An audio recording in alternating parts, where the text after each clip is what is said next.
আসসালামু আলাইকুম। তো গাইস এই নতুন বছরে আপনারা কেউ কি ৩০০ টাকা কেজি আম খেয়েছেন? তাও আবার কাঁচাকচি একদমই আনম্যাচুরেট আম। আমের দাম শুনেই আমি চমকে গেছি। কাঁচা আম ৩০০ টাকা কেজি। গতকাল বিকেল টাইমে গেছিলাম ইফতারের জন্য কিছু কেনাকাটা করতে আমাদের বাসা থেকে অলমোস্ট আধা কিলোমিটার দূরে চৌরাস্তায়। দেন চলে গেলাম ডিরেক্ট একটা ফলের দোকানে। তারপর হঠাৎ চোখ পড়লো এই অফ সিজনের আমগুলোর দিকে। অফ সিজন বলতে এখন প্রত্যেকটা আম গাছে মাত্র মুকুল আসছে কিন্তু আম এখনো ধরে নাই। আমগুলো দেখে অবাক হলাম আর মনে মনে ভাবতেছিলাম যে এই অফ সিজনে আম কোত্থেকে আসলো।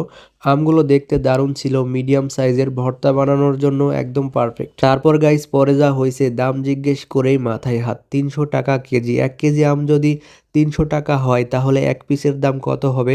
আমি একটা আম হাতে নিয়ে ভাবতেছি। আমার গ্রামের বাড়ি হচ্ছে রাজশাহী। আপনারা অবশ্য জানেন যে রাজশাহী হচ্ছে আমের জন্য বিখ্যাত।